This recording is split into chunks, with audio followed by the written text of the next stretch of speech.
Now, this was the backstory that we wanted to hear.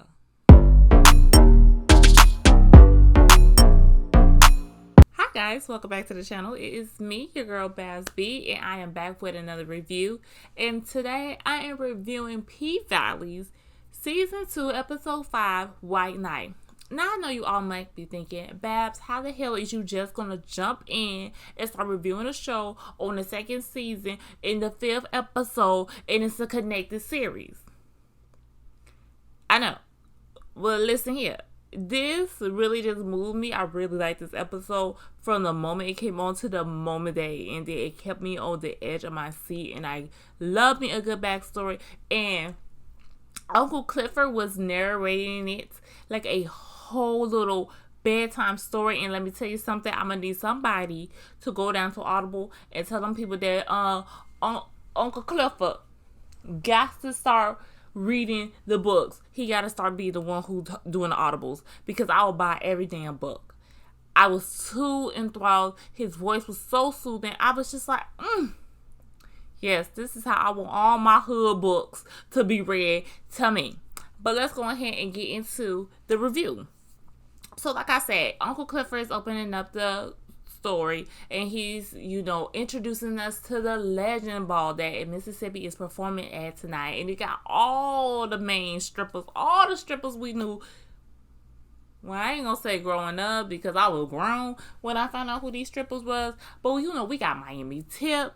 Y'all know her for Loving Hip Hop Miami. Then we got Jessica Dime. We know her from Loving Hip Hop New York. Not New York, but Atlanta. And then, of course, we got the Puerto Rican princess, Jocelyn herself, as the main person. And they're all going to give their flowers tonight at the Legends Ball. And Mississippi is getting to perform for the top strippers in the industry. Now, I'm going to say something right here now. So, y'all know Jocelyn is very problematic. And just a couple of months ago, it probably wasn't even a couple of months ago, I think it might be in May, she had got all into Miami Tip ass, because Miami Tip had posted an old picture of her and Jocelyn in the strip club down in Miami. So talking about, look how far we done come. And Jocelyn told her a whole new one, like, no, bitch. You still there, I'm not there no more. And they had like a little beef for no reason, because Jocelyn must not have no reading comprehension skills, because for some reason you felt like that was a dig, and that was definitely not one. So I was like, okay, so was this film before that? And then now I just fell out, like, what's going on? And we all know Jessica Dime and Jocelyn do not get along. But we all gonna get along for a check, because we all need what? That check. But anywho, Mississippi's in the back, and she's getting ready to go ahead and get on that stage and start performing. Rome is, of course, in the background, as always, negotiating some deal. And this time, it's a deal for a line of lace front wigs. So keyshawn is very happy about this. She's excited. She's hoping that this deal is going to go through. Rome shows her just a few of the selections from the wigs that's going to be her line. And of course, bougie Mississippi is not feeling these ratchet ass wigs. Now, I don't know, keyshawn. Now, I liked the blue and I liked the red, but I'm also a girl who likes to put a little color in her hair. Not right now, y'all, because my hair would. Whew, that's a story time on its own. But babe, we had to go through the black and let it get back healthy before we start bleaching and the dyeing and the frying his hair again. Okay. I liked those colors. Now that white and black skunk, that I ain't like. But that platinum blonde, a girl like a good platinum. Now I will tell you that. He tells her to try the wig on, the platinum blonde. But of course, keyshawn has a little colorism problem, and she just does not feel like that blonde is going to look good with her on that dark tones of her skin. But he puts it on her, and, she kind of falls in love with how she's looking in this wig. Rome lets her know that he done added 2 more weeks onto this tour. And this gets Mississippi on edge. She's like, I can't do it. We said 2 weeks. I got to get back home. I'm not going to be able to do the rest of that tour. Rome said, you ain't got to do nothing but get out here and make this money. I'm making it so that you will never have to go home. And so at this point, we all thinking, oh, look at Rome. He's trying to do everything he can do to get Mississippi away from her abusive Justin Bieber, as he called him. Because he said you ain't have to go back home to Justin Bieber. He going to make sure you ain't got to go back there. He cleared everything with him. Uncle Clifford lets us know in the story time that Keyshawn is one of those people who is very easy for you to want to save. But unfortunately, she is not able to be saved because she don't want to be saved. She's stuck in the situation that she in. So it was like a foretelling to Rome. Like, it's nothing you can do for Keyshawn. Like, Keyshawn is going to go through this, and she's not going to get out until she feels like getting up out of this mess. Murder T is out at the Legends Ball. They're in the VIP section, popping bottles of Ciroc, rolling up. You know what we do. Murder is upset because they did not get it where he can perform the Mississippi song when Mississippi comes out on the stage for her set. Teak said, why would they want to hear that and we in Atlanta? And so Murder's like, why would they not? First of all, that's a big ass song, and I sampled it from a very classic Atlanta song. I don't know what song it is. I do not know what song that is. And somebody drop down in the comment section and let me know what song it is, because if it's a bop, just like damn Mississippi song, it's a bop, baby. When this show came out and I heard the Mississippi song, yeah, I would crooked leg, I, crooked leg, I, hump back, I, everywhere I went. I love that song. So if y'all know where he sampled that song from, the whole beat in the rhyme scheme, put it down below. So they used to arguing back and forth. Because, you know, Teak and Murder done had them a little rendezvous in the bedroom. It was all nice and sensual and loving and passionate. And Teak woke up the next day and found them letters that Murder been writing to Uncle Clifford and got all in his feelings. So ever since then, them two been fighting like two old married couple who can't get right. Ron comes over to talk about some, man, y'all still over here arguing. Because, you know, he got that real country drawn out talk, just like me at times. They was like, ain't nobody arguing. Letting them be know that, yes, the fuck y'all is. Arguing bad. Murder tells Ron that he could have hooked him up so that he was able to perform with Keyshawn while she was on stage. Ron lets him know, like, hey, no, sir. This is not Murder's night. This is Mississippi's night. So you need to fall back. Robert Murder was about to say something else to Rome. We see Jocelyn, the Puerto Rican princess, in all her problematic ways. But you know, as much as Jocelyn is a problem, y'all, I love me some Jocelyn, and it's not going to stop. I guess I just take her for who the fuck she is. She comes out on like this swing, flying through the air, tossing money, congratulating the bad bitches, Miami, Jessica Dime, and this other lady that I don't remember and I don't know. Only reason I even know these other ones is because they was on Love and Hip Hop. I don't know them. So she congratulated them, saying we come to get our flowers tonight, but we got a young blood coming up in the ring. And so she gets on the stage and she starts doing it like my B-Day. Baby, do it like it's my B-Day. Do it like it's my B-Day. Y'all know that is the song. That was the song. That is a new birthday song. Until somebody come out with a better birthday song. And so then we're going to do it like it's my B-Day. So after she performs like a verse of her song, she introduces Mississippi. And let me tell y'all, I don't know what it is about the stripping on this show, but it makes me want to go to a strip club. Like, I never wanted to go anytime before, but this show makes me want to go to the strip club. And I want the girls in the strip club to be doing the shit that Mercedes and Mississippi and Gidget and all them be doing down at the Pank. Because if they ain't doing what they doing down at the Pank, I'm going to be upset. But I can't stay too long because I ain't got no money like that to be throwing out to y'all. The bills over here got to get paid too. Uncle Clifford takes us back to when Keyshawn was in high school and she was trying out for the cheerleading squad. And she was trying to stick this move, they throw you up in the air and the guys hold you in their hand or whatever. But she could not get her body to tense up and, you know, stay locked in place as you should as a cheerleader. You know, I did cheer for a little hot little second, so I all know about, you know, locking those knees when you up top, because I was the girl up top. Yes, so I know all about that. We see old girl Gidget is the goddamn on cheer squad captain doing the cuts. So now Mississippi, she done fell off the damn pyramid. She couldn't get the stunt. Done fell. And guess who over here giving her a hand to get up? Goddamn Derek. And P-Valley, y'all is wrong as hell for trying to make it seem like Derek is so motherfucking fine. Don't get me wrong. No, they not really my cup of tea, but when I know a fine white man when I see him. And Derek is not one.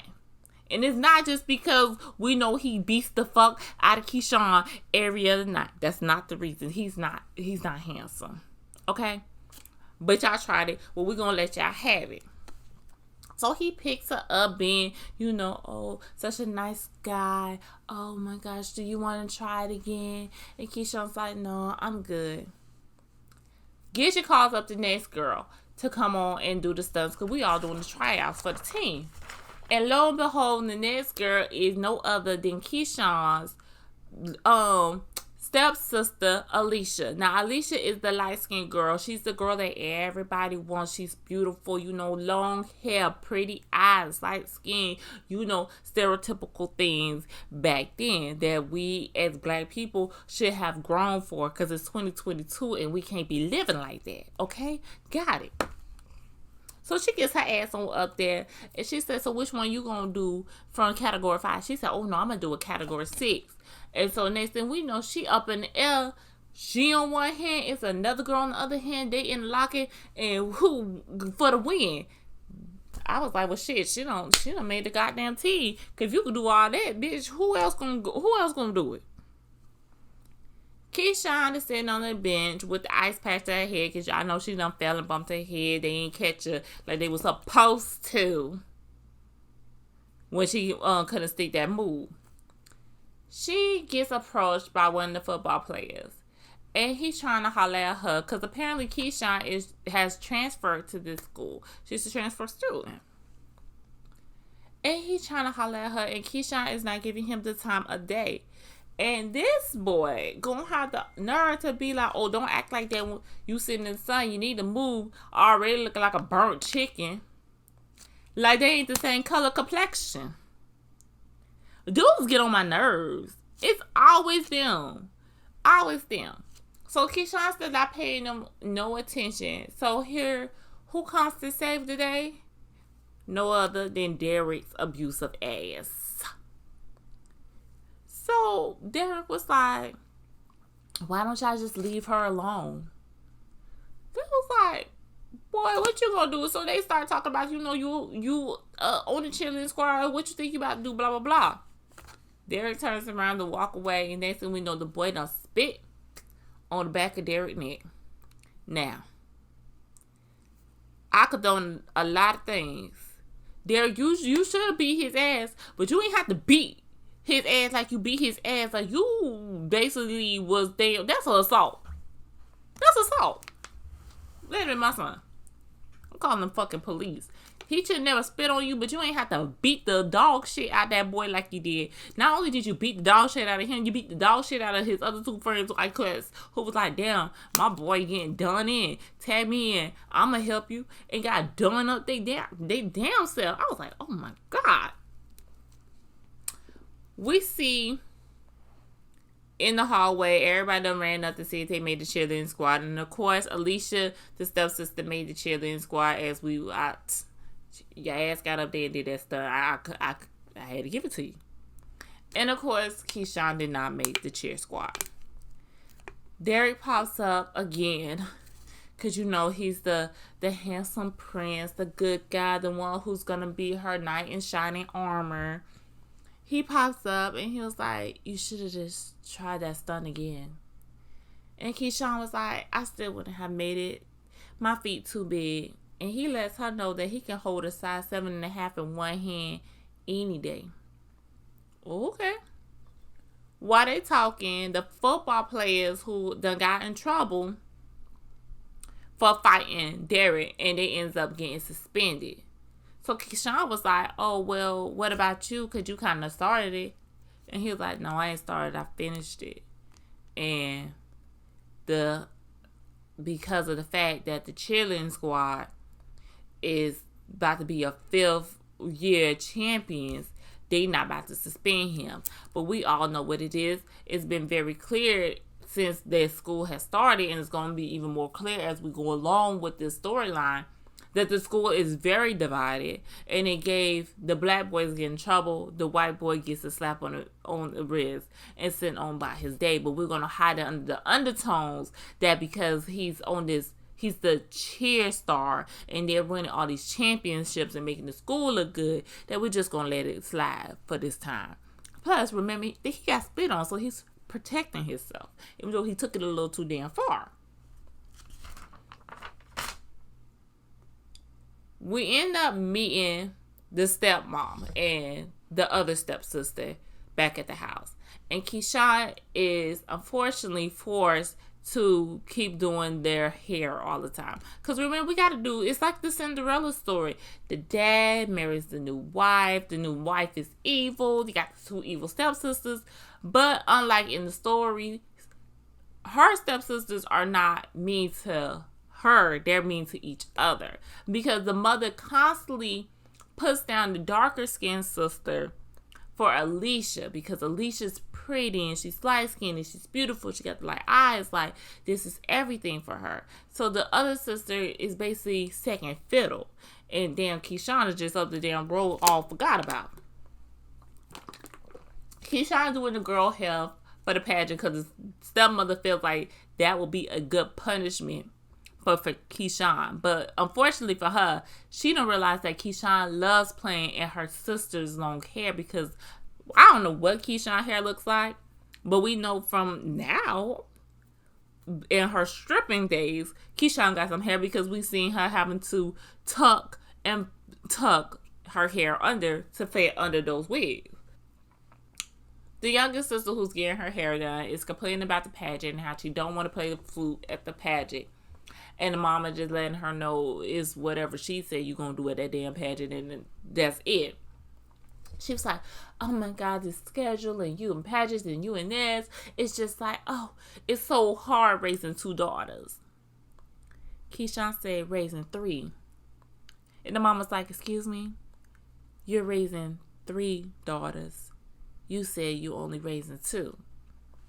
That's when the mother had to, apologize. It's like, oh yeah, I forget sometimes. I have to remember that.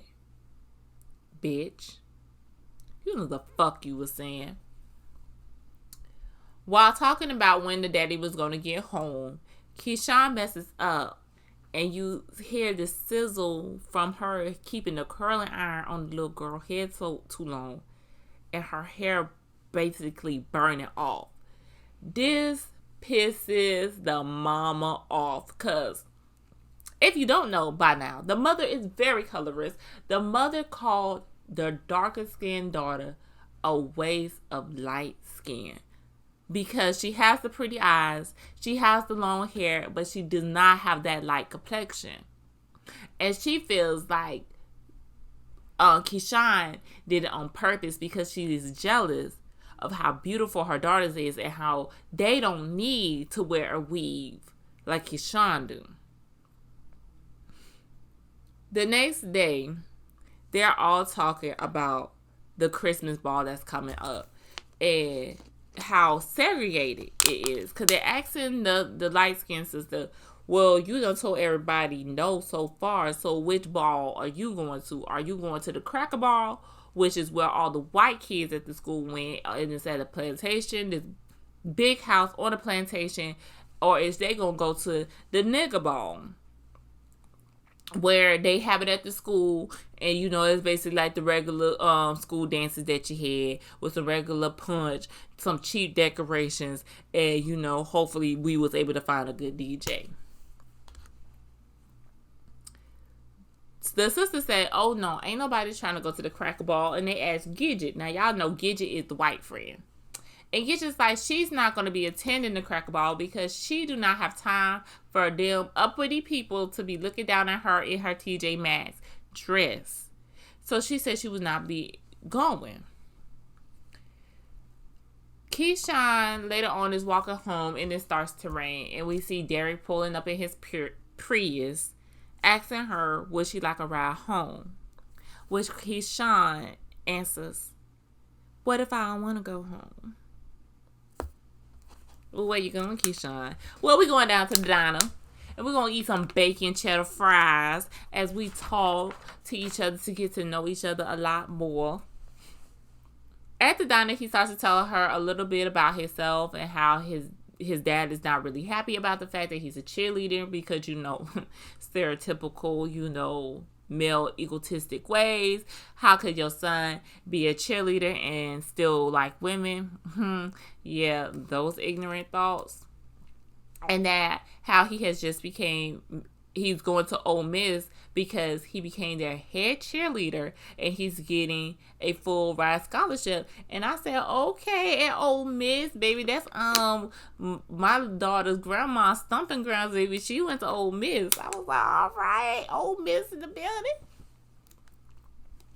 Keyshawn notices that there is a scar on his face. And she asks, did he get into another fight with some more football players? And he was like, no, and says that he basically got hit by one of the cheerleaders who fell doing a stunt. So she looks at it a little more and she said, you can always cover that up with makeup. Now, the waitress come over, and the waitress is no other than Mercedes' mama, Patrice. Y'all know Patrice. Patrice is Mercedes' mama. Mercedes the stripper who was raising all that money to get out of being a stripper because she was going to do the dance school for them girls, and she had the mama hiding the money through the church, and the mama had found the same building that Mercedes was using, and she took the money that Mercedes been saving up to buy that gym and purchase it to make it her church. Yeah, her ass was a waitress back in at the diner. So she comes up and she's like, is there anything else that you want? And Keisha said, I think I'm going to get another plate of bacon fries. And she said, that's all you want? Oh, he got the money, honey. You can order some more. And that's when you should have been like, or a burger, and a vanilla shake. And you got the Oreos in it. Put some Oreos on in there, blend it up, and put a little extra whipped cream on it. That's what you should have did. But Keyshawn is modest. And she was like, well, you are going to pay for this date, right? And he go down, Derek, not knowing what the fuck to say. So Keyshawn comes in and says, oh, well, this ain't really a date. So Patrice looking at Derek all stank face like, I guess, walks off to go get the little bacon cheddar fries. He was like, well, technically, no, this wouldn't be a first date because I wouldn't take you to a place like this for your first date. And he starts telling her about some snow cones downtown and going on the riverboat to have dinner and this and that. He said, what do you think about that? And Keyshawn, as nice as it sounds, she's not a dumb girl. She said, that sounds all nice, but would you take me home? Meaning, are you going to take me to meet your mom and your daddy once it's all said and done? Derek looks around, fidgets a little bit, and decides he's going to go ahead and change the subject. We get back to the house, and we see the mom and them get in the house together because the daddy still ain't made it home yet. The daddy apparently is a businessman. He's always on the road. So they're getting the house together for Christmas because he should be coming home anytime now. So while they're decorating, Alicia gets a DM from somebody at the school asking to go to the ball with her, which I guess she said yes because she ended up having a date to the ball. And that's when the girls want to ask the stepmom, how did she meet James, who is Keyshawn's father? And she, well, we met on a plane, and I was a flight attendant, and I was serving him his drink. And I just knew right then and there that he was the one for me. Sounds so lovely. But Keyshawn let me know, oh yeah, but tell the part about how you were serving his wife her drink first before you gave him his. So the mama's like, excuse me? I mean, you telling the story, but you got some holes in there. You served him while he was with his wife. And then Keyshawn called her a home wrecker turned into a homemaker. Baby, I promise you, I'm leaving that in my Rolodex of reads because I can't wait to tell somebody that one day. I'm going to use it. I'm going to use that line. The mama gets mad and tell her that, go to your room and takes, was it mashed potatoes? Took a handful of mashed potatoes and threw it at Keyshawn, and it got all on Keyshawn. Hell, y'all know how you can't just be washing your weave like that. You know Keyshawn did not have no real human hair. That was that synthetic blend. Bitch, I can't be washing this hair like that. Getting the mashed potatoes out of there. So she was like, oh no, I might be bougie, but I'll set a Beretta off in this bitch right now. And that's the mama like, that's what you get. That's why you ghetto, just like your mama. That's why your daddy left your mama with her ghetto ass. Oh, Keyshawn wasn't playing that, baby. Keyshawn picked up that bowl of bread and slung that, and the mama had barely missed. Keyshawn goes up to her room, and by the time the daddy gets there, you hear the mama downstairs fussing, talking about either she gonna respect me or she gonna get the fuck out. I was like, bitch. Daddy just taking all kind of shit at that house, ain't he? So we flash back to the club, and Keyshawn is celebrating with Miami Till, Diamond, Jessica Dab, the other lady, and Jocelyn. They're all just, hyped up, and we start to see Jocelyn kind of becoming like almost the fairy godmother. Not even almost, because they definitely said that she's going to be Keyshawn's fairy godmother, which makes me wonder, is Jocelyn gonna pop up somewhere in the season later on, which I would not mind because I like seeing the Puerto Rican princess on my TV. She said, I know you're gonna make it because I can hear your stomach growling or something like that. And Keyshawn said, for real? And so she was like, bitch, it's a metaphor. I mean, I know you trying to get it out the mud. And she gives Keyshawn her card because she told Keyshawn, no matter how big you get, somebody is going to try to remind you that you ain't nothing but a hoe. Don't listen to it.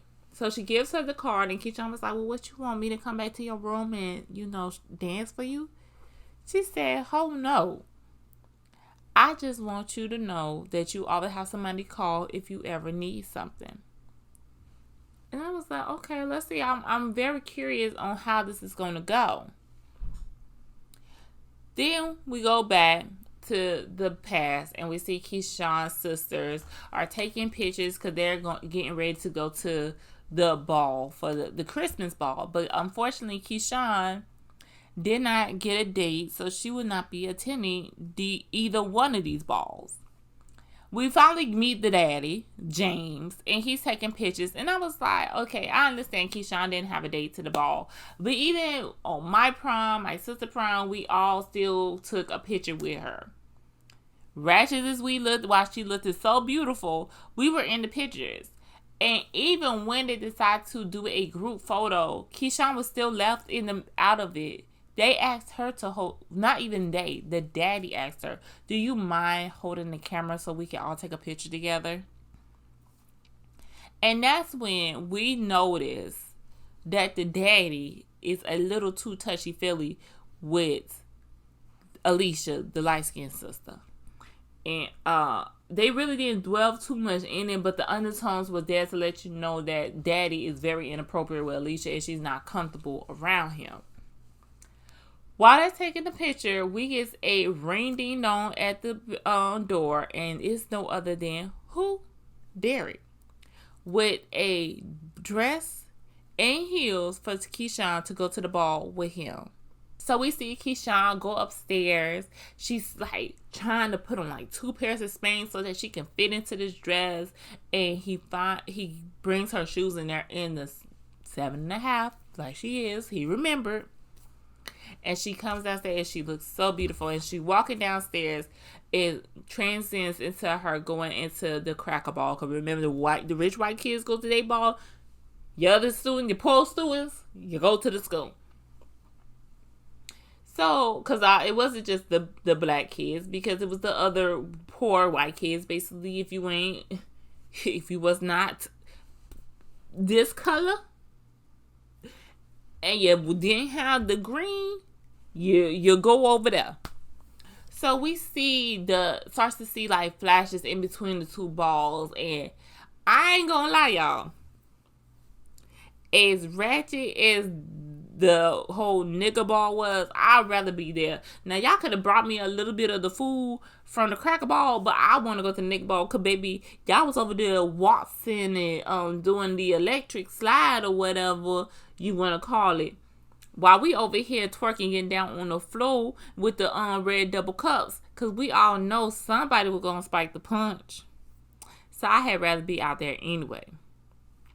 So Keyshawn, she out there living the dream with Derek. It's a fairy tale. It's the ball. Remember, we got the Cinderella theme going right now. And they stop and they look up and they see the mistletoe. So as they begin to lean over and kiss, here goes this old white lady. She ain't playing none of that. So they find themselves on out the ball. That's when Keyshawn finds out that the whole time the lady who's been basically harassing them at the ball the whole night was Derek's mama. And he was like, oh, well, don't worry. She's nothing but Bart. Now, my dad, he's all bite. That you wish you only felt the bark.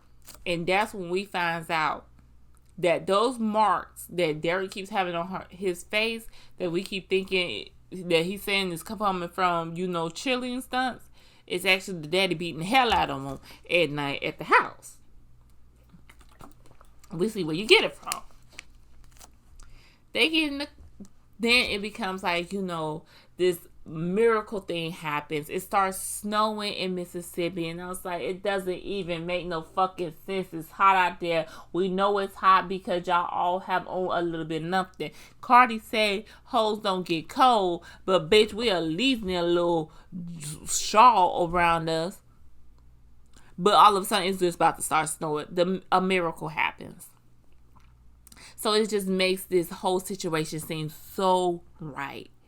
So they get into the car and they're making out. And they starts to go to home base, baby. And that's what Derek lets her know. I ain't never did this before. Okay, Life Janet. Because it's just your SEX. Take a deep breath and think before you let go. Yeah. That's what he was giving me. But Keyshawn, she looked him in his eyes and she just knew, oh my gosh, this is the time. And they gets it on in that backseat of that damn car. I was like, okay. Getting juicy. Keyshawn gets home late and she's trying to sneak up the stairs, but the mama's already downstairs. And the mama's smoking a cigarette, crying, looking like she been listening to Mary J. Blige all night, and she got a no good man who touching her daughter. Oops, sorry, you do. So Keyshawn goes over and she said, sorry, I'm late for curfew. And the mom was like, it's fine. You the first one here, so I guess you the good daughter tonight. So she looks her up and down. She said, that's a real pretty dress. She said, too bad you didn't get to pick it out. And she warned Keyshawn about being a man's Barbie doll, because as soon as he wants a new one, he'll just buy one. And it makes me wonder, what is the mama crying on that couch about? Is she crying because she found out that her husband is a creep and touching her damn daughter? Or is you crying because you find out that James is cheating because you lose him just how you got him? So while you got some savings, that's one for you right there. Next time you know. We jump back to present time and we see Keyshawn, Wody, Murder, and Teague in the room, and they all having a good time. It's just after the Legend Ball. They got all this money on the floor. All this money. And they playing in it and they laughing and joking. And Mississippi asked Teak would he like any of the chocolate covered strawberries that she have. And Teak was like, nah, I don't want none of these strawberries. Murder was like, boy, you know you want one of these strawberries. And he said, I ain't want no strawberry. If I want a strawberry, I get a strawberry. So they going back and forth because you know what, the tension in the air. You know when you don't fuck somebody you shouldn't have fucked, and now y'all can't get life together, and it's just obvious that we done fucked.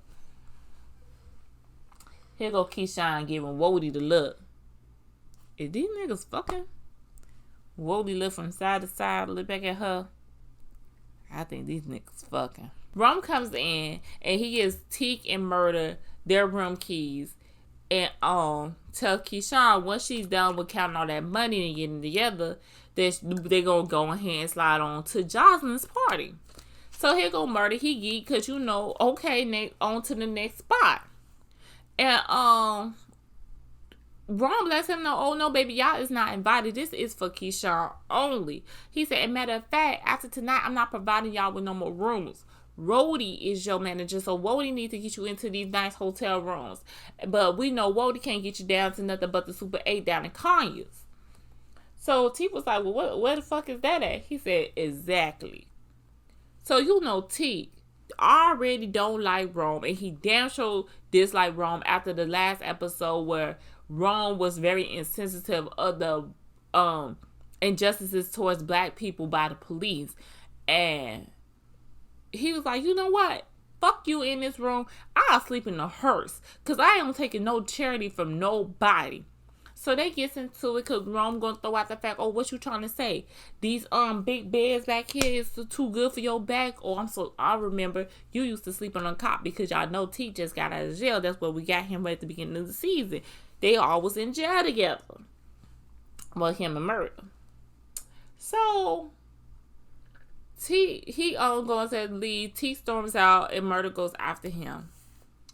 Mississippi sits down next to Wody and she was like, don't worry about that. I'm gonna get y'all room keys from him. And Wody's just looking at her. So you know how you see a man looking, what? Why are you looking at me like that? And he tells her, I liked you better. I don't like your hair.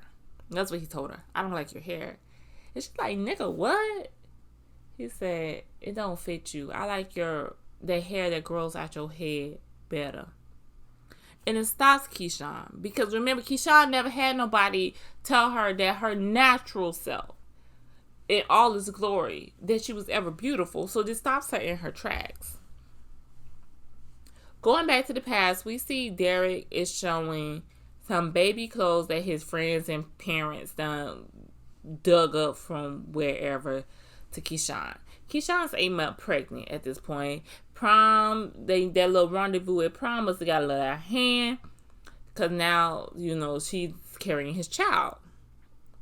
He feels that Keyshawn is being ungrateful because he feels his mother is doing the best that she can. And Keyshawn was like, well, that's the least she can do. Because they really not helping us. And they could help us out more. He said, well, what you trying to say? She was like, well, my daddy, the one who put the down payment on this duplex, your parents ain't helped us out none. This gets him upset. And he starts to call her, basically blames her for the situation he is, because at this point, he's estranged from his family. They didn't like the fact that you was dating this little black girl to begin with, and now you done got her knocked up and you keeping the baby. Lord, you're out the damn family. He blames her for everything and said that his mama told him not to deal with her backwoods ass because she ain't nothing but a gold digger, and that she trapped him with that baby. Now, I'm trying to figure something out. Now, I understand that Derek got money. But Keyshawn didn't look like shit. Her daddy was hurting for shit because he lived in a nice house too. Now, I don't know where Keyshawn's mother is. They never really said. And remember, she did get transferred out here. But at the same time, nigga, I ain't go from one hut to another. I went from a mansion to a hut. Don't play with me. So Keyshawn points out the fact like how I'm the gold digger. How you taking care of me when I'm the one 8 months pregnant, working down at the Walgreens all these hours to put food on the table? Because obviously their abusive ass ain't got no goddamn job. So, next thing we know, he started choking her ass out. And I'm just like, oh my God. And we understood at this point, this is the first act of violence that he has enacted on to Mississippi. In present time, we see Keyshawn go into Rome's room because it's time for us to go ahead and get ready for Jocelyn's party. She notices that Rome is not dressed, that he's on the balcony arguing with somebody on the phone. And she asks, well, why aren't you dressed yet? And he said, oh, you was finish out this deal, but let me tell you, I'm sorry to let you know, but the wig deal fell through. Which makes Mississippi upset because we all know a wig deal is a great deal to have. Because who don't wear a wig? Especially if it's a nice wig. Because everybody can't afford no human hair now. So she was upset about that. But he said, oh, but don't you worry about it. I got you something else in the making. And he pulls out these platform stripper heels. He said, yeah, this gonna take off. And she said, stripper heels? That's not as great as a deal as the wigs. And she ain't lying. There is a smaller market for stripper heels than it is for wigs. Everybody wear a wig. On stripper heels. That's a small niche. Those shoes are stripper heels. That's exactly what I'm going to classify them as a regular girl. I can't walk outside with them damn shoes on. Not because of the stereotypical view as that stripper heels, but because I can't walk in them. Rome says, just try them on. See how it feel. If you don't like it, then we won't go through with it. So he put her the shoes on her feet. And he was like, well, what you think? She said, well, they do look nice. He said, I bet you they look even better with the floss that you're going to wear tonight. Now, floss, for all y'all who don't know, because I ain't know it till last season, floss is the outfits that the stripper girls be wearing. So she goes to go ahead and try the outfit on with the shoes. And he walks in. He was like, well, what you think? And she said, well, they are pretty nice. And when she turns around, we notice that Rome is still in that robe, but the robe is open. And not only is the robe open, but his dangling is just a swinging. People, what y'all got going on this season? Why is y'all showing us all these penises? Y'all being nasty this season. I ain't need to see all that, but I saw that and I was like, that's a man with 3 legs. But I digress. Keep going. Keyshawn is obviously taken aback by this whole situation. Because why the fuck is you coming out here with your robe open, your pee all out for me to see? And she was like, oh my God, your robe is open. And so he was like, oh my bad, it must have fell open. You don't like what you see? She's like, what is you doing? He said, so what you trying to say? You don't want to dance with me? You'll dance for everybody but me? And I'm looking like, first of all, nigga, I dance for whoever come in the fucking strip club. What the fuck you mean? If you there, you want to dance, bitch, you get a dance. But we not in no strip club situation, so why the fuck am I just gonna start fucking dancing? We better go to Jocelyn's party. I'll be dancing there. See me there. So he starts to fill up on her. Was like, what's the problem? And she's shuddering away from him. But he basically, because she's rejecting him, decides to, what Jocelyn say? Call her a hoe and say what she do is nasty. Keyshawn lets him know that ain't nothing I do nasty. He said, them little nasty lap dances that you do, you think that's good? And she said, that don't make me nasty. She said, I'm putting on a show. I'm a production. I give life to these people. It's a persona. It's the fantasy that I give. So then he starts to tell her that she owed him. He got her to this point. He got her in the beauty supply store with the lashes.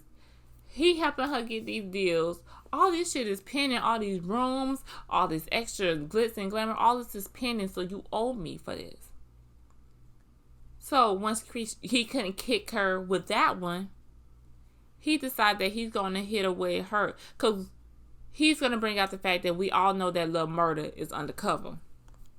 And we all know that since being on tour, and even before that, when they was working together to build up both their names through social media with the whole Mississippi song, they have grown really close.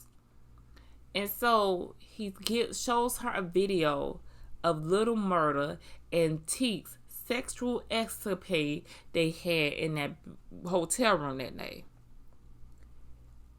And she was so upset. You could see it. And he tries to take advantage of her. He basically violated her. Or tried. And Mississippi was able to get away from him. She stopped him and boom, straight to the nuts. He fell down. He was trying to grab at those stripper heels. She kicked them stripper heels and ran down that hallway. And she's running. And it's like her beads is falling everywhere from her floss because he done tore out her titty exposed. But she just running for her dear life to get back to her room. And she's banging on the door. And we jump back to the past. And it's her after the incident of Derek choking her out. Her first dealing of domestic violence with this man. And she shows back up to her father's door. And the stepmother opens the door. And the stepmother is like, what is you doing here, Keyshawn? And she said, I need to come home. I want to come home.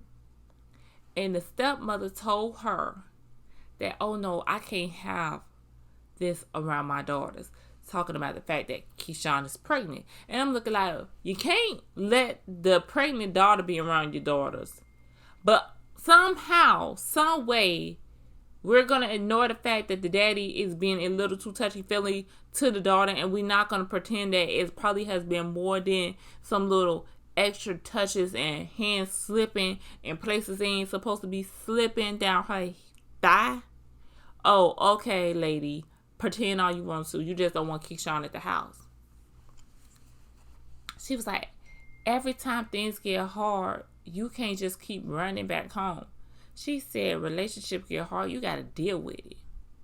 So Keyshawn was like, well, what my daddy say? He agrees. So she was like, please, I can't go back. And she was like, Keyshawn, go home. And slams the door in the damn girl face. I was like, well, damn, is you even gonna ask what the hell happened? Like, she looked distraught. This ain't just no regular ass argument that I done had with my man. This nigga is in here beating the fuck out of me. You just close the door. It's raining outside. It's dark.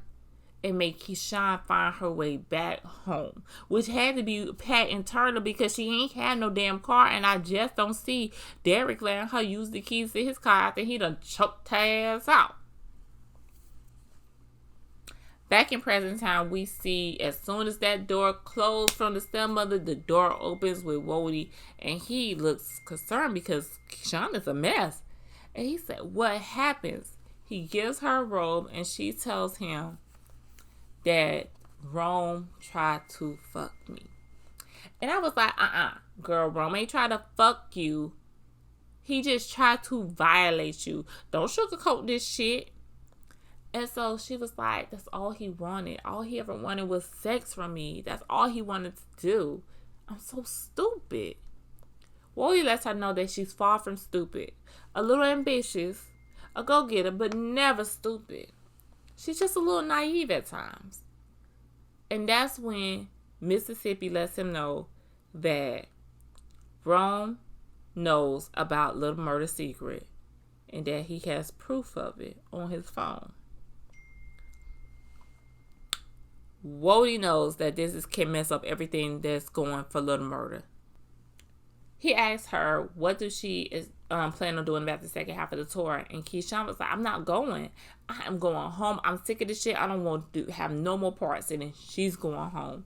Which upsets Wody because it's like, damn, now what's going to happen with Murda? Like, we just building up a name. Now everything about to stop. It flashbacks to when Keyshawn makes it back home to Derek. And she walks in the house and goes into the baby room. And the baby room is covered in flowers everywhere. And I just wanted to know, where the fuck did he get money to fill that room up with all them flowers, but can't help to put food on the table. Priorities messed up.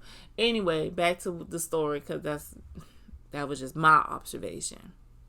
He comes in there crying, boo-hoo tears, talking about how he would never do it again. He would never put his hands on her, that he's not going to be like his father. He's going to be better than my father. I'm going to do better than him. And Keyshawn holds him and was like, I know, baby. I know you won't do it again. But we know deep down inside, Keyshawn already knows that he is, in fact, going to put his hands on her again. So we come back to present time, and Keyshawn comes home and she sees Derek and he's playing with the babies, and it just seems like such a happy time. Like, well, Keyshawn, you were such in a rush to go home. Look, it's wonderful out here. She goes to try to pick up the older baby. He's 3. And he's very fussy. He don't want to be touching. He's hiding under the cover. And she's like, well, what's wrong with him? He said, oh, I don't know. I think he just misses you a lot. But Keyshawn knows something is not right. And, her gut feeling who had told her, hey, you need to get home. You don't need to be on this tour for 2 more weeks. You got to go home to your babies. And truth be told, we find out why in this next scene. She takes the baby to the doctor. And the baby has nursemaid's elbow. And he said, oh, don't worry about it. It's very common in little kids around this age because their bones are so soft. And he's not lying, because I remember my daughter had it and they had to pop her arm back in place. And I was like, oh my God, my baby. And she was like so crying. I was like, oh, she's going to feel so much better now that we got that back in place. But listen, I was scared. But it really happens when, because kids always like running off from you. How you like kind of grab your child to stop them from, and that could pop their bone out of place. So how some people pick their baby up by that one arm to put them on the hip, that could do it. It's multiple things that why these kids have this nursemaid elbow and why it's so common in children. But Keyshawn does not feel relieved by that, because she feels like it's something deeper to it. So while she's adjusting the baby around, his shirt rises up some, and that's when the nurse notices these bruises on the baby back, and they're raw. So it's recently just happened, and the doctor notices it. So now I want to know what's going to happen, because the doctor's going to report your ass, Keyshawn. They gonna know what's a bruise and what's a beating. Keyshawn gets back home, and Derek is in the kitchen talking about he getting ready for a job interview that he got this morning. Keyshawn puts the baby up in the room and closes the door. And he's like, excited to go to the job interview. And she stops him and is like, you never asked me how did the doctor appointment go. And he's like, oh, well, how did it go? And that's when Keyshawn was like, he's 3 years old. You could beat me. You could put your hands on me, but you is not about to be beating on my kids. That's what I'm not going to do. They was like, I don't know what you're talking about. So you trying to lie. But see, the doctor's office always going to give you a piece of paper saying what the visit was about, and she lets him know it's from a dislocated arm. He's trying to say he ain't do nothing. But we all know, Derek, yes, you did. So they gets into it back and forth. He said, I don't got time for this. I got to go to a job interview. And she was like, you're not going to get it. You're never going to get it. You're never going to get a job. And that's when we find out, or we realize that because you done got with Keyshawn, and because you got thrown out your family, and y'all still live in this small town, and your parents have so much pull in this town that Derek never was able to find a job to provide for Keyshawn and his family because his parents kept blocking it. And I was like, what type of fucked up shit is that? Regardless if you like your half-black grandkids or not, you should at least want them to have a decent place to live and be able to put some food in their goddamn tummy. The man was feeding them fucking hot dogs. God damn it. Was there not a stove for meal in the damn store? You put it in the oven, you preheat it for 350, you leave it there for about an hour and a half, and next thing you know, the baby's at least got a little bit of lasagna. That's a full meal right there. Feeding them damn babies hot dogs. I know y'all got food stamps. They get into it. And when she says that he was never going to get that job and that she going to continue to have to make money for her 3 children, and she named him in the midst of it. So somehow I did not realize that my camera had stopped recording towards the end of the video. So that's why you see me in the form that I am right now and not in my bathrobe. But let's go ahead and continue where I left off at. So Keyshawn basically tells him that she's going to continuously have to take care of her 3 kids, which included him, because we know she only have 2 biological children.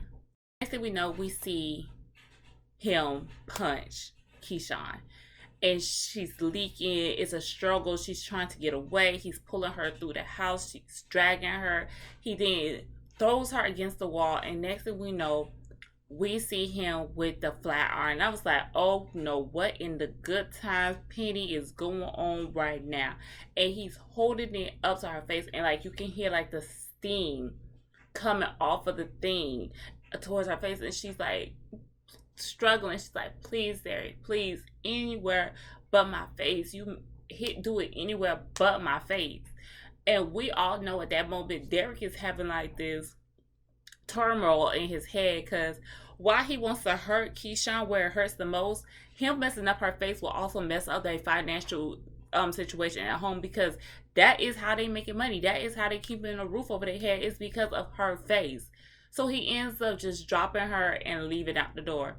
And I was like, my God, Keyshawn, you got to get out of this. Like, a dude would literally come and put a freaking iron to your face like that close. Like, you gotta find your way up out of here. We go back to Wody, and he's walking into Rome's hotel suite where he's having like this party, and it's like, if I was like a regular person and this is definitely not my life, I don't do these type of things, I would have walked the back out. It's like orgies going on, it's drugs happening. It's just, I was like, we do this? Like, totally would have been uncomfortable. But Wody walks up to Rome and was like, hey, we need to talk some business real quick. So he goes in the back room with Rome, and he ends up giving Rome a vial full of cocaine. So he was like, I got a little something for you, because we all know that Rome's choice of drug is cocaine. So Rome lining it up, but Wody looking like real suspicious, like while Rome is lining up the drugs. So Rome gets suspicious, as will need be, because Wody, why you looking at me like that? So he was like, oh, you go first. So Wody's like, shit, all right, let's go. He goes, and he didn't do the 2 lines that he had just made up. He did some lines that was already on the table. Rome, not paying no attention, was like, all right, then let's get it. So he hits the line that he just made. So Wody starts to bring up Keyshawn, asking what we're going to do for the second half of the thing. Like, why did she just decide to jump out the tour like that? Rome, of course, lies, acts like he don't know that you just tried to, in the words of Bonnie Blue, grape juice damn Keyshawn. So he was like, I don't know what's wrong with that girl, this and that, but I got another artist. We could just let murder open up for him. And so it became on the subject of Wody, putting too much emphasis into murder, and that he needs to start spreading his stuff out some, because Rome just doesn't see it for murder. By this time, Rome decides to take another line, and now he's really starting to feel it. And it's a little different than any high that he has felt before. He's not feeling the same. So he's like, whoo, I don't know, I'm feeling a little weird. So, he's sweating, he's gasping for air, he's shrinking. And Wody was like, have you ever seen somebody die before? And Ron was like, yeah, I seen my mama die, you know that. He said, yeah. He was like, luckily you'll be able to have an open casket, not like other people that I had to bury. Because don't forget that Wody is not only Murder's manager, but he also works at a funeral home. And that's when we realized that, oh, Rome, the feeling that you are feeling is not a irregular high, but the fact that you're dying. you're dying slowly in this room. You looking like you're gonna overdose. But really what happened was Woody gave him some crushed up fentanyl. And now I'm about to get on to some of y'all. Y'all be smoking that because I worked Euphoria. Y'all be smoking and y'all be sniffing that junk up and shooting it up. Y'all didn't know that mess was gonna kill y'all? Like, what the fuck? So I'm like, oh my god. So he sees it. Rome grabs to try to get Wody and he ends up falling. Because remember, we got to get rid of Rome. Rome done already tried to attack Keyshawn, and then on top of that, he has this video with Teak in murder and compromising positions. So we got to get rid of him. So somebody else in the party notices that Rome is ODing, and everybody rushing in while Wody is coming out as the angel of death walking out. And all I'm thinking to myself is, one, did you get the phone? Because the phone still got the evidence on it. You didn't grab the evidence. And two, do you have a little more left in that valve for goddamn Derek ass? Because his ass need to go too. Why are we still holding on to him? I mean, Diamond could take him out. You could do it. You the man of the hour. We got to get him out of here. But all in all, I must say that the episode was amazing. It's one of my favorite P Valley episodes to date because, you know, I know the season is still running. I'm hoping that they're going to go on for a third season. I wish they would give us more episodes than 8 or 9 that they give us. But most definitely enjoy the show. If you love my commentary on this show and would like for me to do P Valley a lot more often, don't forget to like, comment, and subscribe, and leave it in the comment section like, girl, go off, we need some more P Valley. But until then, bye guys.